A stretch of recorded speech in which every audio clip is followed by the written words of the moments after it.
ನಡಿ ಈಗ ಶುರು ಮಾಡೋಣ. ಕೇಸರಿಯಿಂದ ಮನೋಲ್ಲಾಸ ಮನಸ್ಸು ಮತ್ತೇರಿ ಕುಣಿದಾಡಿದೆ ನೋಡು, ಮನಸ್ಸು ಮತ್ತೇರಿ ಕುಣಿದಾಡಿದೆ ನೋಡು. ಕ್ಷಣ ಕ್ಷಣವೂ ಆಚರಿಸಿ ಕೇಸರಿ ಹಬ್ಬ. ವಿಮಲ್ ಬಾಯಲ್ಲಿ ಹೇಳಿ ಕೇಸರಿ. ಇನ್ನು ಇದೇ ವೇಳೆ ಕಾಂಗ್ರೆಸ್ ಸರ್ಕಾರದ 1 ವರ್ಷದ ಹನಿಮೂನ್ ಮುಗಿದಿದೆ. ಆದರೆ ಒಂದು ಅಭಿವೃದ್ಧಿ ಕೆಲಸ ಆಗಿಲ್ಲ ಎಂಬ ವಿಜೇಂದ್ರ ಹೇಳಿಕೆಗೆ ಮಧು ಬಂಗಾರಪ್ಪ ಕಿಡಿಕಾರಿದ್ರು. ವಿಜೇಂದ್ರ ಅವರ ಕಾರಿನ ಡ್ರೈವರ್ ಏನಾದರೂ 2,000 ತೆಗೆದುಕೊಳ್ತಿದ್ರೆ ಅದು ನಮ್ಮದೇ ಕಾರ್ಯಕ್ರಮ. ಉಚಿತ ವಿದ್ಯುತ್ ಅವರಿಗೆ ಅವರ ತೋಟಕ್ಕೆ ಹೋಗ್ತಾ ಇದ್ರೆ ಅದು ಕಾಂಗ್ರೆಸ್ ಮತ್ತು ಬಂಗಾರಪ್ಪಜಿಯವರ ಕೊಟ್ಟಿರುವ ಕಾರ್ಯಕ್ರಮವಾಗಿದೆ. ಇನ್ನು ಬಿಜೆಪಿಯವರದ್ದು ಏನಿದ್ರು ಹನಿಮೂನ್ ಬರೀ ಇಂತಹದನ್ನೇ ಮಾತನಾಡಿಕೊಂಡು ಕಾಲಹರಣವನ್ನ ಮಾಡ್ತಾರೆ ಅಂತ ಕಿಡಿಕಾರಿದ್ರು.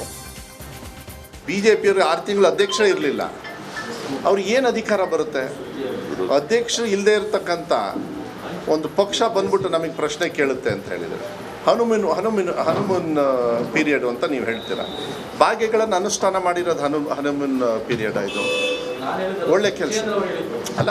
ನಾನು ಹೇಳೋದು ಅದನ್ನೆಲ್ಲ ಅವ್ರು ತಿಳ್ಕೋಬೇಕು. ನಾನು ಹೇಳಿದೆ ನಿಮ್ಮ ಮೂಲಕ ಅವ್ರು ತಿಳ್ಕೋಬೇಕು.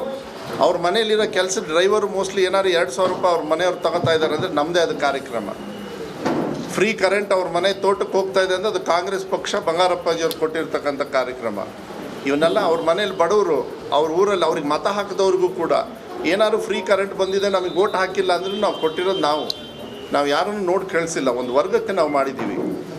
ಅದೇ ರೀತಿ ಇವಾಗ ಚುನಾವಣೆಗೆ ನಾವು ಬಂದಿರೋದೇನು ಅಂತ ಹೇಳಿದರೆ ವಿಶ್ವಾಸವನ್ನು ಇಟ್ಕೊಳ್ಳಿ. ನಾನೊಬ್ಬ ಶಿಕ್ಷಕರ ಒಂದು ಶಿಕ್ಷಣ ಸಚಿವನಾಗಿ ನಾನು ಆ ಕಾನ್ಫಿಡೆನ್ಸ್ ಕೊಡಬೇಕಾಗ್ತದೆ. ನಾವು ಪ್ರಣಾಳಿಕೆಯಲ್ಲಿ ಹೇಳ್ಕೊಂಡಿದ್ದೀವಿ, ಪ್ರಣಾಳಿಕೆಯಲ್ಲಿ ಹೇಳಿರ್ತಕ್ಕಂಥದ್ದು ಸಾಕಷ್ಟು ಮಾಡ್ಕೊಂಡು ಶುರು ಮಾಡಿಬಿಟ್ಟಿದ್ದೀವಿ. ಅವ್ರು ಏನಿದ್ರೂ ಹನಿಮೂನು ಬರೀ ಇಂಥದ್ದನ್ನೇ ಮಾತಾಡಿಕೊಂಡು ಕಾಲಹರಣೆ ಮಾಡೋದು ಐ ಥಿಂಕ್ ನನಗೂ. ಮಂಡ್ಯ ಜಿಲ್ಲೆ ಬೆಳ್ಳೂರು ಪಟ್ಟಣದಲ್ಲಿ ಹಿಂದೂ ಯುವಕನ ಮೇಲೆ ಹಲ್ಲೆ ಪ್ರಕರಣಕ್ಕೆ ಸಂಬಂಧಿಸಿದಂತೆ ಆರೋಪಿಗಳ ಮೇಲೆ ಎಫ್ಐಆರ್ ದಾಖಲು ಮಾಡಲಾಗಿದೆ. ಮೇ 27ರಂದು ಬೆಳ್ಳೂರಿನ ಅಭಿಲಾಷ್ ಎಂಬಾತನ ಮೇಲೆ ಅನ್ಯ ಕೋಮಿನ ಯುವಕರು ಮಾರಕಾಸ್ತ್ರಗಳಿಂದ ಹಲ್ಲೆ ಮಾಡಿದ್ದಾರೆ ಎಂದು ಆರೋಪಿಸಿ ಅಭಿಲಾಷ್ ತಂದೆ ರಾಮು ದೂರು ನೀಡಿದ್ರು. ದೂರಿನ ಅನ್ವಯ ಹಲ್ಲೆ ನಡೆಸಿದ ನವೀದ್, ಸೂಫಿಯಾನ್, ಇಮ್ರಾನ್, ಸಮೀರ್, ಮುದಾಸಿರ್ ಸೇರಿ 11ಕ್ಕೂ ಹೆಚ್ಚು ಮಂದಿ ಮೇಲೆ ಎಫ್ಐಆರ್ ದಾಖಲು ಮಾಡಲಾಗಿದೆ.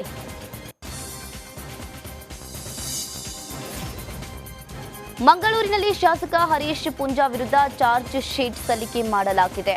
ಹರೀಶ್ ಪೂಂಜಾ ಜೊತೆ ಪೊಲೀಸ್ ಠಾಣೆಗೆ ಹೋದ 40 ಜನರ ವಿರುದ್ಧ ಜನಪ್ರತಿನಿಧಿಗಳ ನ್ಯಾಯಾಲಯದಲ್ಲಿ ಚಾರ್ಜ್ ಶೀಟ್ ಸಲ್ಲಿಕೆ ಮಾಡಲಾಗಿದೆ.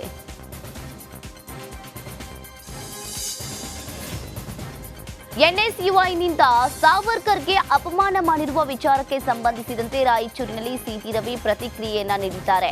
ಎನ್ಎಸ್ಯುಐನವರು ಅಯೋಗ್ಯರು, ದೇಶಭಕ್ತ ಅನ್ನೋದು ಅವರಿಗೆ ಗೊತ್ತಿಲ್ಲ. ಅವರ ಇಡೀ ಕುಟುಂಬ ಸ್ವಾತಂತ್ರ್ಯ ಹೋರಾಟದಲ್ಲಿ ಆಹುತಿಯಾಗಿದೆ. ಗೋಡೆಯಲ್ಲೇ ದೇಶಭಕ್ತಿಯನ್ನ ಕೆತ್ತಿದ್ದಾರೆ. ಫಲಕಕ್ಕೆ ಮಸಿ ಬಳಿಯೋದು ಕಾಂಗ್ರೆಸ್ ತನ್ನ ಮುಖಕ್ಕೆ ತಾನು ಮಸಿ ಬಳಿದುಕೊಂಡಂತೆ. ಇವರೇ ವಿಧಾನಸೌಧಕ್ಕೆ ಬಂದು ಪಾಕಿಸ್ತಾನ್ ಜಿಂದಾಬಾದ್ ಅಂತ ಕೂಗದೆ ಮತ್ತೇನಾಗುತ್ತೆ ಅಂತ ಕಾಂಗ್ರೆಸ್ ವಿರುದ್ಧ ಸಿಟಿ ರವಿ ಕಿಡಿಕಾರಿದ್ದಾರೆ.